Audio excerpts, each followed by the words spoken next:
Television জগতে একই সঙ্গে অভিনয় করতে গিয়ে অনেক তারকাই একে অপরের প্রেমে পড়েছেন। এরকম অসংখ্য জুটি বাংলা ইন্ডাস্ট্রিতে দেখা যায়।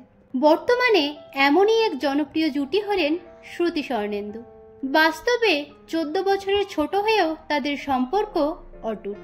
ধারাবাহিকের জগতের খুবই জনপ্রিয় অভিনেত্রী শ্রুতি দাস 2019 সালে ত্রিনয়নী ধারাবাহিকটিতে লিড রোল দিয়ে তিনি অভিনয়ে পদার্পণ করেন।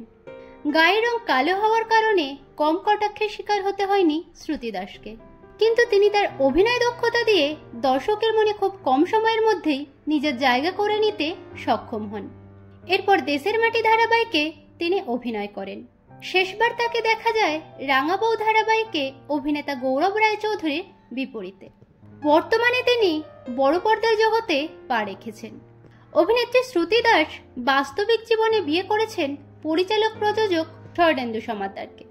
পরিচালক স্বর্ণেন্দু সমাদ্দার শ্রুতি দাসের থেকে বয়সে প্রায় 14 বছরের বড়, আর সেই নিয়ে কম কটাক্ষ শুনতে হয়নি দুজনকে। কিন্তু সেই সব কটাক্ষ উড়িয়ে দিয়ে 2023 সালের 9 জুলাই তারা আইনি বিয়ে সারেন।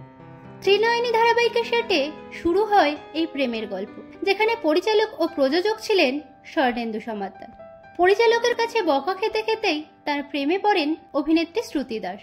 প্রথম প্রেম প্রস্তাব অভিনেত্রী দিয়েছিলেন পরিচালককে, আর সেই প্রেম পরিণতি পায় গত বছরই, এবং দেখতে দেখতে তারা বিয়ের 1 বছর কাটিয়ে ফেললেন।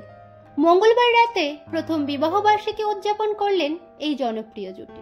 দুজনেই লাল পোশাকে তাদের সুখ স্মৃতিদের সাজানো ফটো ফ্রেমের সঙ্গে কাস্টমাইজ করা কেক কেটে তাদের দিনটি উদযাপন করলেন। তো বন্ধুরা, এই জনপ্রিয় জুটিকে আপনাদের কেমন লাগে কমেন্টে জানান। বাংলা বিনোদন জগতের এরকম অন্যান্য খবর পেতে চ্যানেলকে সাবস্ক্রাইব করে রাখুন।